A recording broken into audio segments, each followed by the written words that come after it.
The Call of the Wild by Jack London. Read by Lanternside.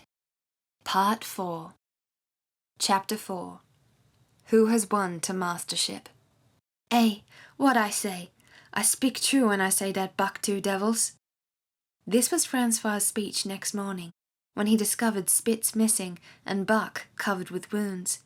He drew him to the fire and by its light pointed them out. "That Spitz fight like hell," said Perrault, as he surveyed the gaping rips and cuts. "And that Buck fight like two hells," was Francois's answer. "And now we make good time. No more Spitz, no more trouble, sure." While Perrault packed the camp outfit and loaded the sled, the dog driver proceeded to harness the dogs. Buck trotted up to the place Spitz would have occupied as leader, but Francois, not noticing him, brought Sal-Lex to the coveted position. In his judgment, Sal-Lex was the best lead dog left. Buck sprang upon Sal-Lex in a fury, driving him back and standing in his place. "Eh? Francois cried, slapping his thighs gleefully. "Look at that Buck! Him kill that Spitz, him think to take the job." "Go away, Chuck," he cried, but Buck refused to budge. He took Buck by the scruff of the neck, and though the dog growled threateningly, dragged him to one side and replaced Sal-Lex. The old dog did not like it, and showed plainly that he was afraid of Buck. Francois was obdurate, but when he turned his back, Buck again displaced Sal-Lex, who was not at all unwilling to go. Francois was angry. "Now by God, I fix you!"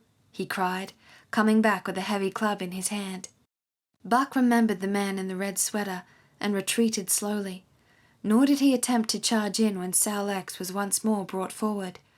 But he circled just beyond the range of the club, snarling with bitterness and rage, and while he circled he watched the club so as to dodge it if thrown by Francois, for he was become wise in the way of clubs. The driver went about his work, and he called to Buck when he was ready to put him in his old place in front of Dave. Buck retreated 2 or 3 steps. Francois followed him up, whereupon he again retreated. After some time of this, Francois threw down the club, thinking that Buck feared a thrashing, but Buck was in open revolt. He wanted not to escape a clubbing, but to have leadership. It was his by right. He had earned it, and he would not be content with less. Perrault took a hand. Between them they ran him about for a better part of an hour. They threw clubs at him. He dodged. They cursed him and his fathers and mothers before him, and all his seed to come after him down to the remotest generation, and every hair on his body and drop of blood in his veins, and he answered curse with snarl and kept out of their reach. He did not try to run away, but retreated around and around the camp, advertising plainly that when his desire was met, he would come in and be good. Francois sat down and scratched his head. Perrault looked at his watch and swore. Time was flying, and they should have been on the trail an hour gone. Francois scratched his head again. He shook it and grinned sheepishly at the courier, who shrugged his shoulders in sign that they were beaten. Then Francois went up to where Sal-Lex stood and called to Buck. Buck laughed, as dogs laugh, yet kept his distance. Francois unfastened Sal-Lex's traces and put him back in his old place. The team stood harnessed to the sled in an unbroken line, ready for the trail. There was no place for Buck save at the front. Once more Francois called, and once more Buck laughed and kept away. "Throw down the club," Perrault commanded. Francois complied, whereupon Buck trotted in, laughing triumphantly, and swung around into position at the head of the team. His traces were fastened, the sled broken out, and with both men running, they dashed out onto the river trail. Highly as the dog driver had forevalued Buck, with his 2 devils, he found, while the day was yet young, that he had undervalued. At a bound, Buck took up the duties of leadership, and where judgment was required, and quick thinking, and quick acting, he showed himself the superior even of Spitz, of whom Francois had never seen an equal. But it was in giving the law and making his mates live up to it that Buck excelled. Dave and Sal-Lex did not mind the change in leadership. It was none of their business. Their business was to toil, and toil mightily in the traces. So long as that were not interfered with, they did not care what happened. Billy, the good-natured, could lead for all they cared, so long as he kept order. The rest of the team, however, had grown unruly during the last days of Spitz, and their surprise was great now that Buck proceeded to lick them into shape. Pike, who pulled at Buck's heels, and who never put an ounce more of his weight against the breastband than he was compelled to do, was swiftly and repeatedly shaken for loafing, and ere the first day was done, he was pulling more than ever before in his life. The first night in camp, Joe, the sour one, was punished roundly, a thing that Spitz had never succeeded in doing. Buck simply smothered him by virtue of superior weight, and cut him up till he ceased snapping and began to whine for mercy. The general tone of the team picked up immediately. It recovered its old-time solidarity, and once more the dogs leapt as one dog in the traces. At the Pink Rapids, 2 native huskies, Teak and Kuna, were added, and the celerity with which Buck broke them in took away Francois's breath. "Never such a dog as dat Buck," he cried. "No, never. Him worth $1,000 by gar. Eh, what you say, Perot?" And Perot nodded. He was ahead of the record then, and gaining day by day. The trail was in excellent condition, well packed and hard, and there was no new fallen snow with which to contend. It was not too cold. The temperature dropped to 50 below zero, and remained there the whole trip. The men rode and ran by turn, and the dogs were kept on the jump, but with infrequent stoppages. The 30-mile river was comparatively coated with ice, and they covered in one day going out what had taken them 10 days coming in. In one run they made a 60-mile dash, from the foot of Lake LaBarge to the White Horse Rapids. Across Marsh, Tagish, and Bennett, 70 miles of lakes, they flew so fast that the man whose turn it was to run towed behind the sled at the end of a rope. And on the last night of the second week, they topped White Pass and dropped down the sea slope with the lights of Skagway and of the shipping at their feet.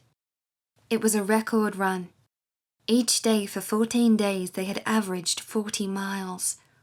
For 3 days Perot and Francois threw chests up and down the main street of Skagway and were deluged with invitations to drink, while the team was the constant centre of a worshipful crowd of dog-busters and mushers. Then 3 or 4 Western bad men aspired to clean out the town, were riddled like pepper boxes for their pains, and public interest turned to other idols. Next came official orders. Francois called Buck to him, threw his arms around him, wept over him, and that was the last of Francois and Perot. Like other men, they passed out of Buck's life for good. A Scotch half-breed took charge of him and his mates, and in company with a dozen other dog teams, he started back over the weary trail to Dawson. It was no light running now, nor record time, but heavy toil each day, with a heavy load behind. For this was the mail train, carrying word from the world to the men who sought gold under the shadow of the pole. Buck did not like it, but he bore up well to the work, taking pride in it after the manner of Dave and Sal X, and seeing that his mates, whether they prided in it or not, did their fair share. It was a monotonous life, operating with machine-like regularity.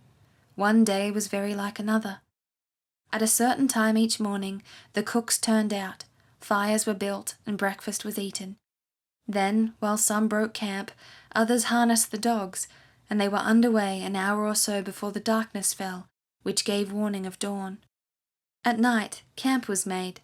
Some pitched the flies, others cut firewood and pine boughs for the beds, and still others fetched water or ice for the cooks.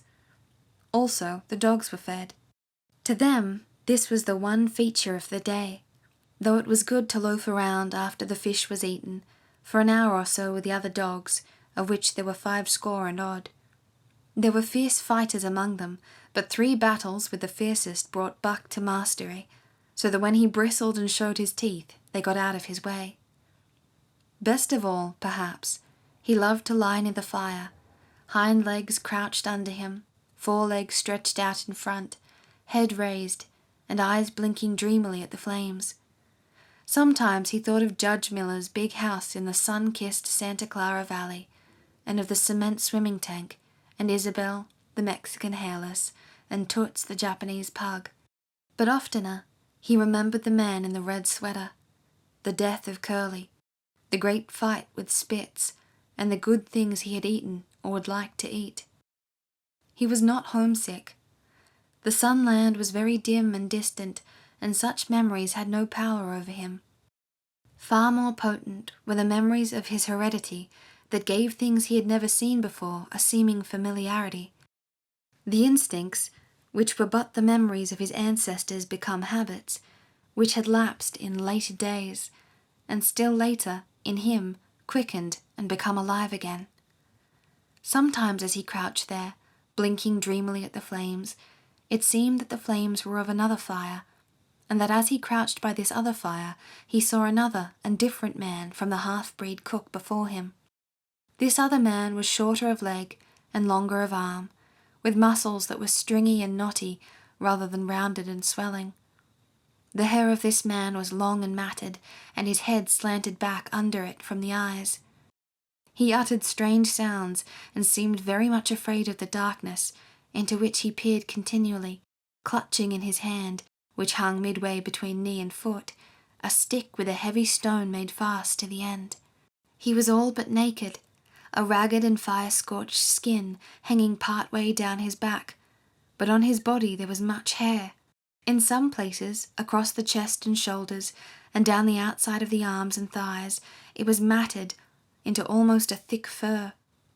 He did not stand erect, but with trunk inclined forward from the hips, on legs that bent at the knees.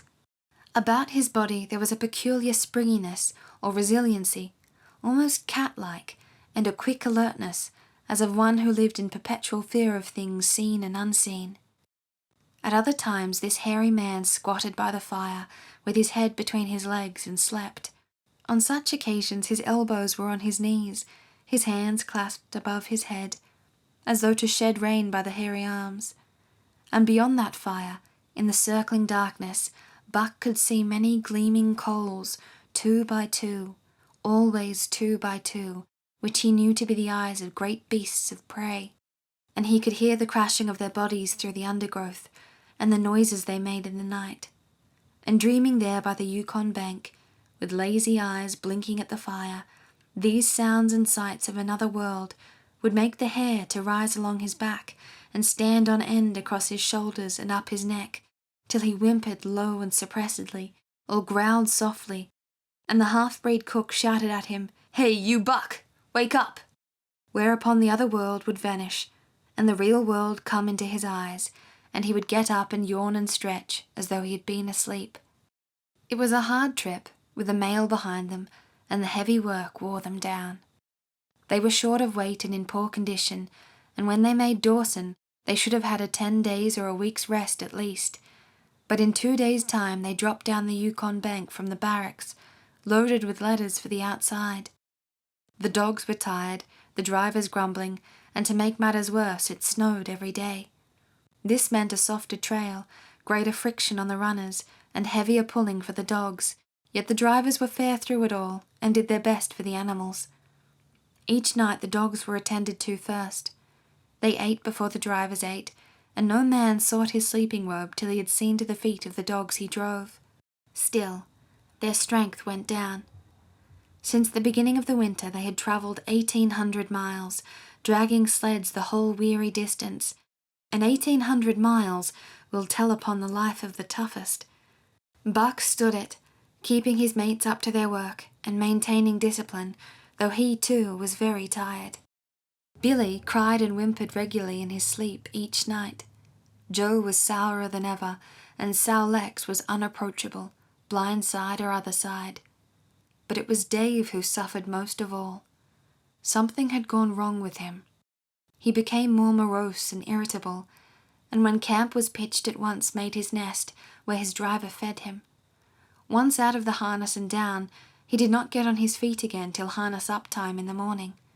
Sometimes, in the traces, when jerked by a sudden stoppage of the sled, or by straining to start it, he would cry out with pain. The driver examined him, but could find nothing. All the drivers became interested in his case. They talked it over at mealtime, and over their last pipes before going to bed, and one night they held a consultation. He was brought from his nest to the fire and was pressed and prodded till he cried out many times. Something was wrong inside, but they could locate no broken bones, could not make it out. By the time Cassia Bar was reached, he was so weak that he was falling repeatedly in the traces. The Scotch half-breed called a halt and took him out of the team, making the next dog, Sowlex, fast to the sled.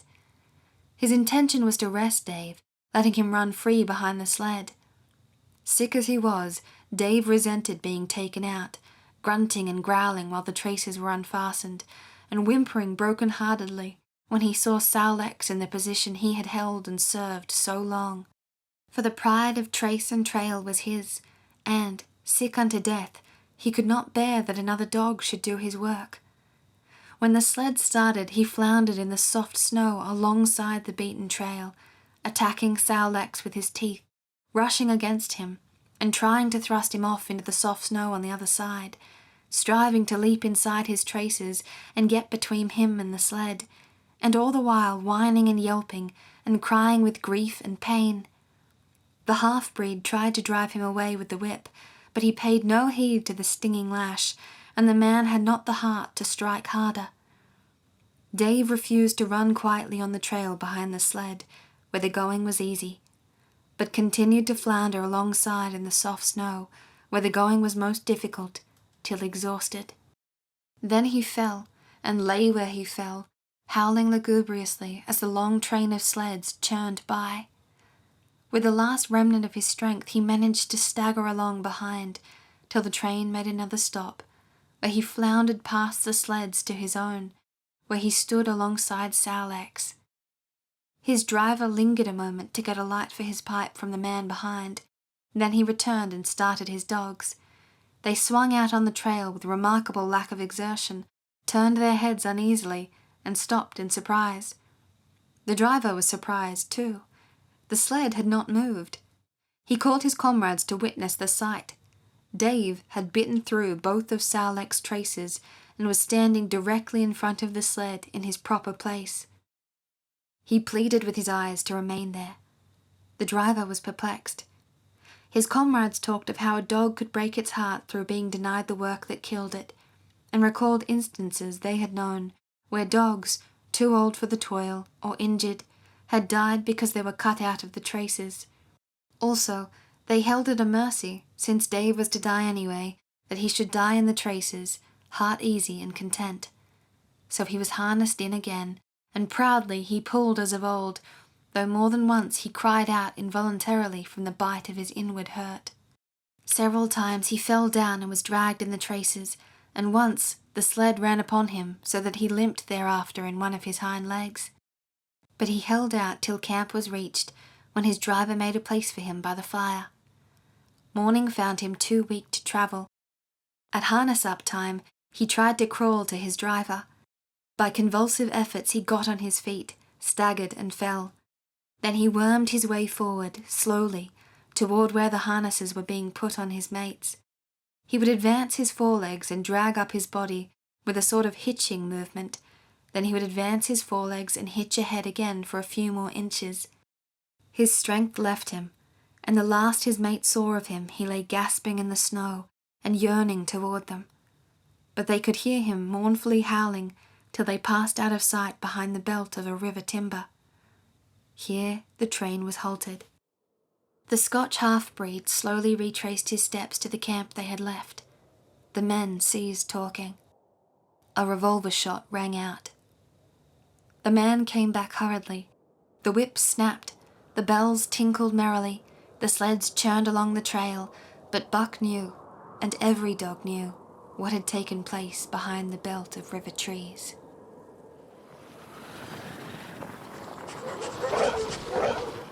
End of Part 4 of The Call of the Wild by Jack London, read by Lanternside.